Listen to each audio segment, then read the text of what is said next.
आप किसी के साथ भी वादा निभा नहीं सके, क्योंकि जिनसे आपने पहले शादी की वो भी आपकी मोहब्बत में अपने घर बार सब कुछ छोड़ के आपके पीछे चले आए थे। आपने 33 साल उनका साथ निभा के आपने उनको भी साथ छोड़ दिया। अब अल्लाह ही बेहतर जानता है कि आप उनके साथ हो या नहीं हो, क्योंकि आप जब भी आपने कहा ना कि मैं सूरत जाता था, वो टाइम पास करने नहीं जाता था या समथिंग, आपने मुझे जो मतलब इल्ज़ाम लगाए, मैं इल्ज़ाम बोलूँ या क्या बोलूँ, लेकिन आपने जो बोला तो आपने ये बोला था कि मुझे कि उनको, जो मैं नाम नहीं लूँगी उनकी बीवी का, पर उनको उन्होंने लिखान करा के लिया है, मुझे हर महीना उनको खर्चा देना रहता है, तो गोरी मुझे जाना तो पड़ेगा। क्योंकि मैंने बहुत बार आपको बोली थी कि आप यहाँ पे कोशिश कीजिए, यहाँ पे कुछ काम कीजिए, भले 4-6 महीना लगे, क्योंकि मेरी ऑफिस है जो मैं भाड़े पे दूसरों को दी हूँ, तो मैंने कहा था कि आप चालू कीजिए, पर आपने मुझे बताया था कि नहीं, मुझे अभी नया काम तो कुछ नहीं देखते, कुछ करेंगे, तो उसके लिए तो आप जाते थे। और मैंने हमेशा आपसे वादा लिया था कि मैं तो कमाती हूँ, मुझे नहीं दोगे तो भी चलेगा, लेकिन वो आपकी जिम्मेदारी है, उनको तो आपको देना ही होगा, क्योंकि आपके सिवा उनका कोई आसरा नहीं है। तो ये बातों को भी आपने गोल मटोल करके लोगों के सामने पेश की।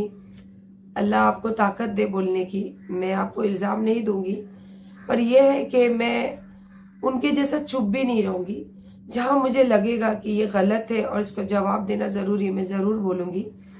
और रही दूसरी बात, मुझे बहुत तकलीफ हुई कि आपने जो उनसे वादा किया आपने वो भी नहीं निभा सके, और 33 साल के रिश्ते में भी आपने सच्चाई नहीं दिखा सके। और 3 साल का रिश्ता तो बहुत मामूली है, जब 33 साल के रिश्ते के सामने ये बात टिक नहीं सकी तो 3 साल तो बहुत छोटी है। पर मुझे नहीं लगता कि जो 33 साल के रिश्ते में आपको मोहब्बत मिली वो 3 साल के रिश्ते में मोहब्बत मिली, क्योंकि आपने खुद मुझे ये बात बोली थी कि दुनिया में मुझे सबसे ज्यादा प्यार मेरी माँ करती थी और उसके बाद तू है जो मुझे सच्चा प्यार करती है।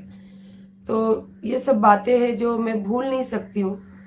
ये नहीं, ये मत समझिए कि मैं आपके करीब आने के लिए ये सब बातें बोल रही हूँ, वो इंशाल्लाह होगा नहीं। पर बोलते हैं ना कि जो दिल में सच्चाई होती है और जो सच्चे दिल से किसी को अपना लेता है, चाहे वो लाख दुश्मन हो जाए, पर उसकी कुछ अच्छी बातें को और कुछ अच्छा पल जो वक्त बीता हुआ वो कभी नहीं भूल सकता। और आप तो मेरे दुश्मन भी नहीं है, आप तो मेरे शौहर हो और अभी भी मैं आपके निकाह में ही हूँ, तो मैं तो कभी नहीं चाहूंगी कि आपके लिए कुछ बुरा बोलूं। हाँ, लेकिन अगर आप कुछ बोलोगे दुनिया के सामने तो मुझे ऐसा लगेगा कि मुझे जवाब देना जरूरी है या इसको क्लियर करना जरूरी है, तो वो तो मैं जरूर करूंगी, क्योंकि मैं चुप नहीं बैठूंगी। और इसलिए भी करूंगी क्योंकि आज एक मेरे जरिए एक करोड़ों औरतें देख रही है, तो वो भी अगर मैं चुप रही तो वो भी चुप रहना सीखेंगे। मैं अपनी बहनों से बोलती हूँ कि आप चुप मत रहिए, गलत का भी साथ मत दीजिए और गलत भी मत बोलिए।